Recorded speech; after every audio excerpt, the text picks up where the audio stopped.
It's Testimony Tuesday, and I want to share something straight from my heart. Last month in our family Bible study, we had an assignment to look back over our lives and share a time when God showed us grace. When I sat down and meditated on that, I didn't just remember, I wrote pages. Today, I'm here to share a portion of that testimony, not for pity, but to give someone out there hope. Because if you're still breathing, that means God isn't done with you yet. Your pain does not get the last word, God does. Looking back over my life, God has kept me so many times. My first attempt at suicide was when I was just 18. I was living on my own. Depression and anxiety were pressing down on me heavy. I took a bottle of pills. My cousin Tellis called from prison and heard me slur my words. He knew something wasn't right. And he immediately took action and called Keisha, which was his girlfriend at the time. And she called my mom. My mom came along with my Aunt Ronnie and Uncle Eddie. And my mom didn't want me to go to the hospital because she didn't want them to put me away. So they stayed, they nursed me, helped me to throw it all up, stayed up with me until I stopped falling asleep. That was God's grace. But the depression didn't end there. When I moved to Rocky Mount, I was buying a house after the flood. My second attempt at suicide was cutting my wrist. My boyfriend at the time found me and wrapped my wrist. Once again, God's grace covered me. I ended the relationship. Because he was part of the problem. But I went further into depression. I was barely working at the time, and I kept to myself. I didn't want anyone to know what was going on because for a long time, I felt like the black sheep of the family. I was working with this lady named Miss Gloria, and I thank her so much, along with another lady named Miss Maxine. They would help me with food as much as they could. But the food didn't last long. My son Daquan was the oldest, and my daughter, she was very young, and I was severely depressed. My son was taking care of my daughter by me telling him what to do because I couldn't even get out the bed. I was not only depressed, but I had went 3 weeks without eating so they could eat. And at that point, I had to go to the doctor. And they diagnosed me with depression and anxiety. God's grace kept me through it all. After that, my hours picked up and I started overspending on food. And the doctor diagnosed me with major depressive disorder, which is also another name for bipolar. My therapist helped me not to buy so much food. She had me to go from buying for a month to 3 weeks to 2 weeks until I was able to buy for 1 week, all without having an anxiety or panic attack.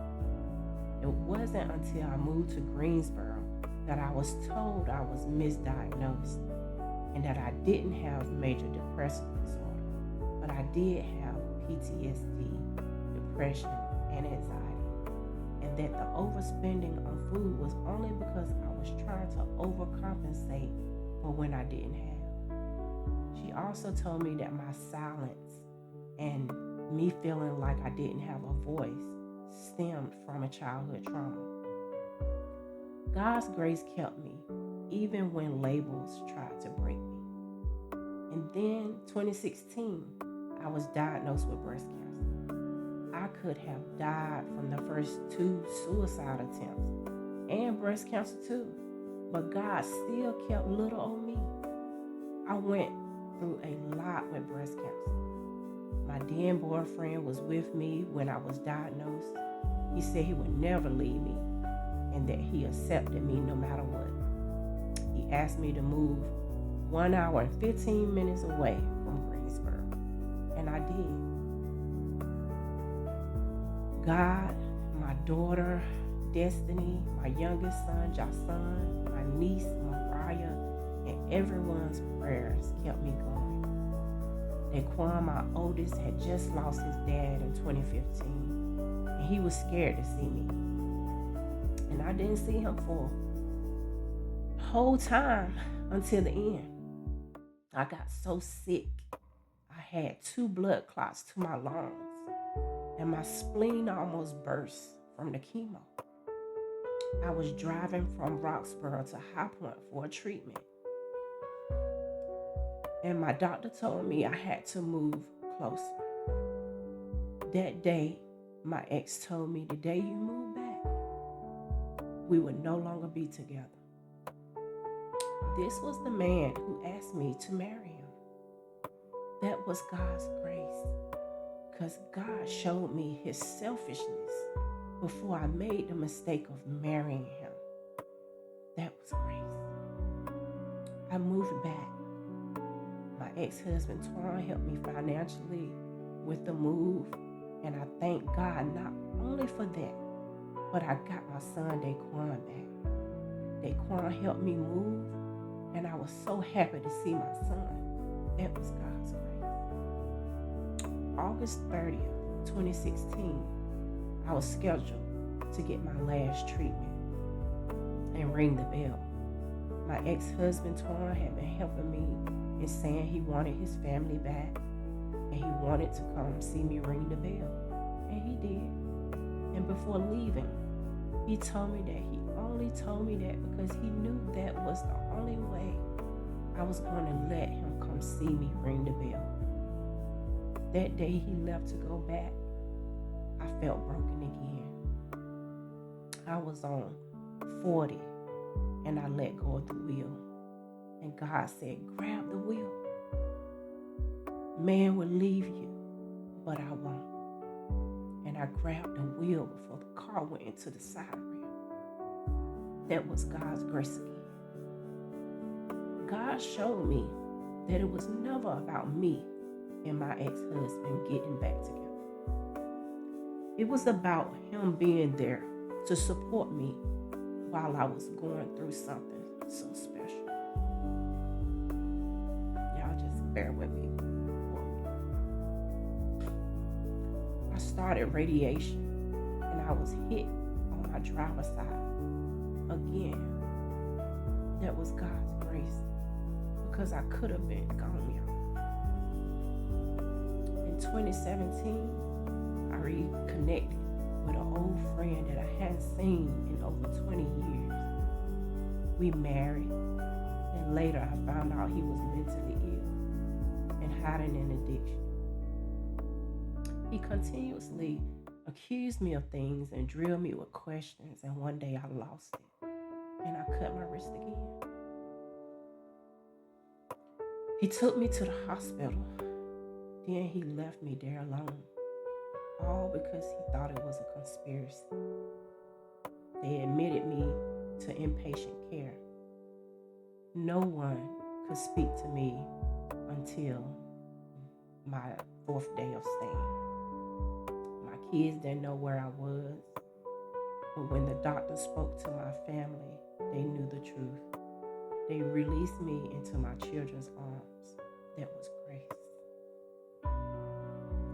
Fast forward to the present. So much has happened recently in so little time, with family members, me having to delay my launch for my business, my job, and me really seeing how they truly felt about me when I had a family emergency. I took off that Thursday and Friday before Memorial Day because of the family emergency, and they were calling me by Thursday night saying I needed to be able to come back to work on Friday, and I refused. I was told next that I wouldn't get paid for Memorial Day, and I said okay. On Tuesday after Memorial Day, I went to work, and my boss asked me, why was I being so quiet? And I told her that the job really showed me what they thought about me. And I go over and beyond for my job and other people, never for myself. And I told her that what happened put a fire up under me like never before. And I never wanted to be in a position where I have to choose between my job and my family. I told her that God's willing, I was going to push to do my launch. And that God's will, my business would be successful and I won't have to worry about somebody asking me to come to work because I will be working for myself. I went to lunch that day. And on the way back, I was at the light. Light turned green and a man ran the red light and hit me on my driver's side. Again, that's God's grace. The fire truck asked the man to back his car up from my door. When they took me out of the car, y'all, there was no damages to my door, only to the driver's wheel, the bumper, and the whole front end on the driver's side, but not my door. Car totaled. My God, that was God's grace. I've been out of work since May 27th. And I can look at it like it was bad, but I look at it as God saved my life once again. He gave me grace once again. I asked God for more time with my family, more time with my business, and He gave it to me. It may not have been how I asked, but He gave it to me.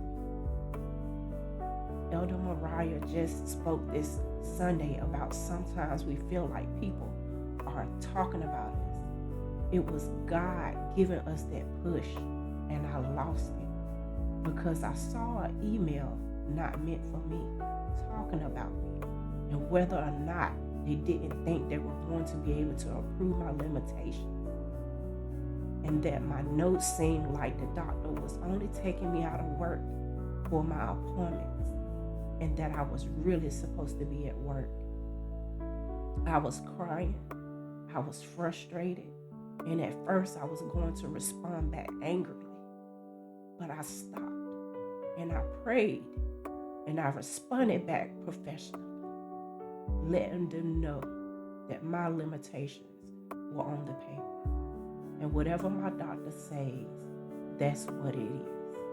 And as far as me having a note only to be out for appointments, if they had any questions about it, they could have addressed me or they could have called a doctor. That was growth. That was grace. That pushed me even harder. One of the reasons why I named my first business in 2020 Second Chance Credit Solutions, because I got scammed by the homeownership program and had to move at the brink of COVID, losing all the money I had put down on a lease to purchase home. I never wanted anyone to go through what I had went through. I was on disability at the time, and God told me to stop putting limitations on myself. Everything with my business was good up until I took this company to court and seeing all the people this company had scammed, and that he was getting away with what he done yet again. It sent me into a deep depression, and it triggered my PTSD. I was in my prayer closet days and nights on end. I had lost track of time, y'all. I had clients at the time. I had failed them. I had failed myself. I couldn't forgive myself or the man that did this to us. God fought the battle for all the victims of this country. And I was finally able to forgive myself and the man that owned the homeownership program. To every client I let down before, I'm sorry. Please forgive me. I'm doing it God's way now. That's why this lunch of second freedom means so much to me. Because it's about second chances. I should have been a statistic, but I'm a testimony. 3 suicide attempts, breast cancer, betrayals, depression, anxiety, PTSD, and God still kept me. I can remember the pain and the scars, and they are a reminder of what God has brought me through. Everything in my life could have been worse, but God saw fit to pull me through. He has a purpose for me. Before I leaned on my own understanding, and now I lean on God for everything. I know my blessing is on the way. Everything happens for a reason. Sometimes it's to teach you, sometimes it's to push you, and sometimes it's to show you that God is still with you. I'm not perfect, but I'm called. I thank God for every breakdown because it led to this breakthrough.